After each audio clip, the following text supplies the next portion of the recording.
Manchester City have Liverpool FC preference amid £280 million transfer frenzy. Plenty of eyes would be on the individual battles when Manchester City host Liverpool in a few weeks after a wild summer of spending. Manchester City host Liverpool in under a month in the Premier League, and attention will naturally fall on the galaxy of stars on the field. Erling Haaland commands the eye even when he isn't on the sort of obscene goal-scoring run he currently is. Yet he will have competition when the champions arrive. There were plenty of Newcastle fans who last season led the idea that Alexander Isak was in fact the best striker in the league. Funnily enough, they are all Team Haaland now. But those who still believe can see if Isak in the best team in the country can be more prolific. Currently the score is 9-0 to Haaland. Even more interesting will be Florian Wirtz.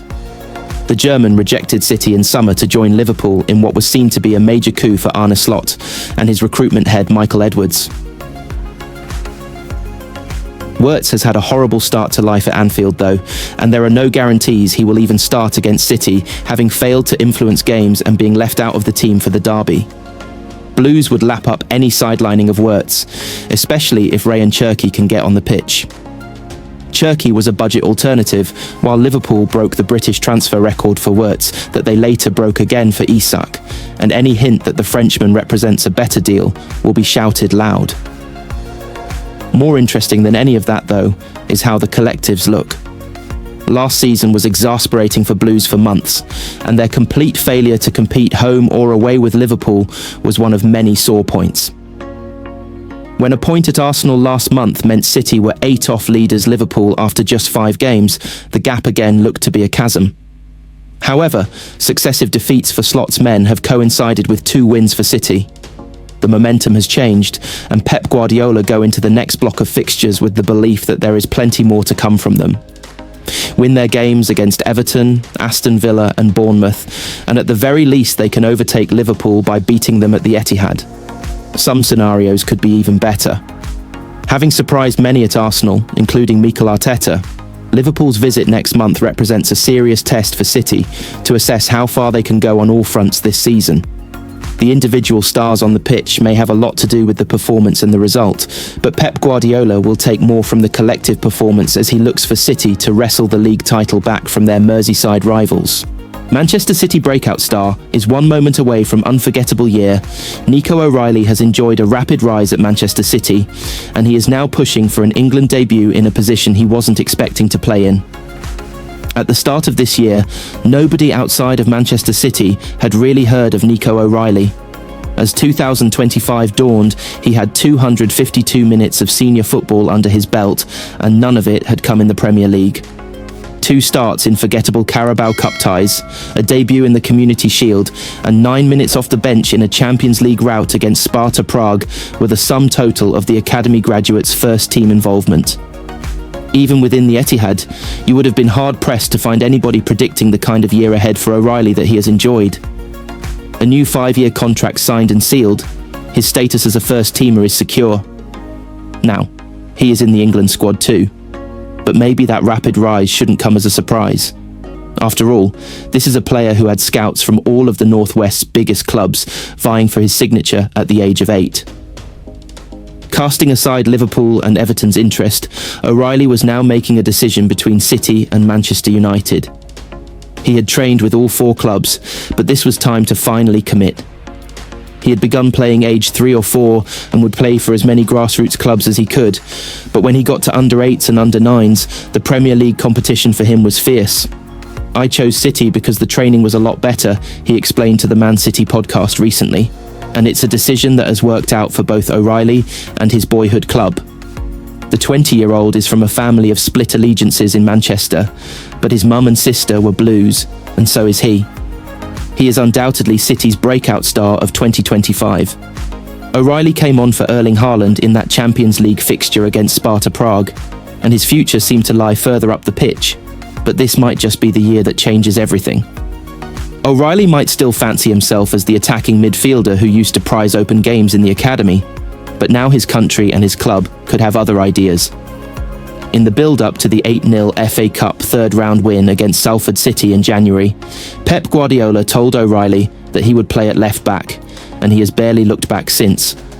His England call-up this week came after just 10 Premier League starts and confirmed that Thomas Tuchel currently sees him as a fullback. It has been hard, adapting, but things are starting to click together, and I'm starting to play the way I know I can play. But as I say, there still is a lot more to come, O'Reilly said, after signing a 5-year contract at the club last month. I grew up always being in the box, scoring goals, and it's what I enjoy doing.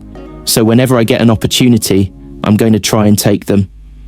Obviously, the way we play at City, I'm allowed to go high, I'm allowed to go inside, and it's a bit freer out wide. So as long as someone is in those positions and the manager's happy, there are definitely chances for me to get in those positions. He entered the England squad after 7 successive starts at left-back, with Rayan Aït-Nouri out through injury, and there is little doubt that his presence on the pitch makes City a better team. O'Reilly can't recall playing left-back during his academy days, and the respected stats website Transfermarkt backs that up.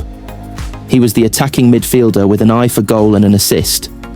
Playing for the under-18s, he managed 21 goals and 17 assists in 46 appearances and captained City to that title in 2022/23, the spring of 2023. 2023 was when he started to make a name for himself, scoring an outrageous scorpion kick against Middlesbrough to win a game in the 95th minute before netting twice against Manchester United, including a 40-yard lob. It marked O'Reilly out as a preciously gifted number. 10, a position he played for England at age group level. So it's fair to say he never saw the transformation into a potential England left-back coming. But academy players have to be ready to take whatever first-team opportunities come their way. O'Reilly's real breakthrough moment might have been at Bournemouth at the end of March, when he came off the bench at half-time to turn an FA Cup quarter-final back in City's favour. At full-time, Guardiola and his teammates forced him to take the acclaim of the travelling fans. It was an unforgettable moment. I didn't even know what to think at the time. But yeah, I loved it. And obviously I hear all the chants and stuff, and it's such a good feeling, he said. I'm just a kid from Manchester, and I grew up here. So to play for my boyhood club, my dream club, and hear the fans give me support like that, it means so much. On the pre-season tour of the United States in 2024, Guardiola actually spoke about using O'Reilly to fill in for Rodri, praising his physicality. Wow, this guy is big. Pep Guardiola can end 17-month drought with Manchester City this weekend. Manchester City manager Pep Guardiola is set to welcome back a number of players this weekend after time on the sidelines. As good as the performance at Arsenal was, it seemed to unleash another issue for Manchester City. Already missing Rayan Aït-Nouri, Rayan Cherki, Omar Marmoush and Mateo Kovacic through injury, 3 intense games in a week in early September also saw Abdulkadir Kusanov and Rodri sidelined. Pep Guardiola knew that the Huddersfield match a few days later was the least important of those coming up, but he was still staring at the bleak reality of at least 4 of his stars being out until the middle of October, as well as more doubts over Rodri. Having had one season completely derailed by injury, City were in danger of a repeat performance. The longer the injury issues went on, the more City must have questioned themselves. There has been horrible luck involved in Rodri's problems, and the performance team would like to say the same for the rest of the squad, but there has to be scrutiny when so many players are sidelined for so long. Bernardo Silva put Kusanov's injury down to the team not having enough time to rest between games, and Rodri's issue was similar, although it was Guardiola's decision to pick the same starting 11 for 3 games in a week. As the Blues left North London, there could be no guarantees that their injury issues weren't about to get even worse. Instead, improvement has been better than expected. Mateo Kovacic has made the last few matchday squads, and while he hasn't kicked a ball for the Blues yet, he looked impressive playing for Croatia in the last few days. Rayan Cherki was back before time, travelling with the group to Monaco before making the bench at Brentford.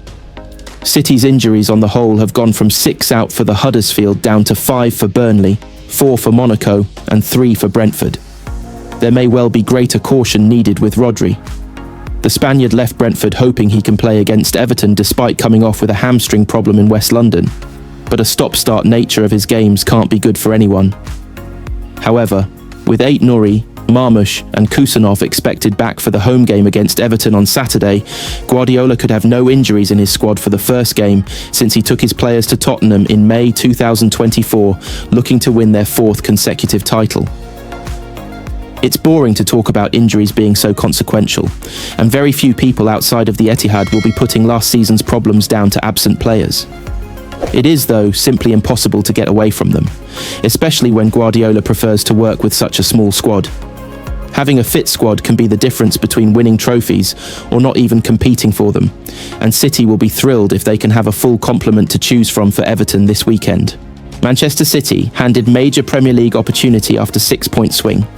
Manchester City showed improvement in their last 4 Premier League games and have a big chance to show more progress. Things looked bleak for Manchester City at the end of August, but Pep Guardiola could at least take solace in the fact that his team's results had not got even worse. Defeats at home to Tottenham and away to Brighton sucked the optimism out of their start, yet were exactly the same reverses that they suffered last season. That was hardly comforting given City want to do much better and have spent £350 million this year to do so.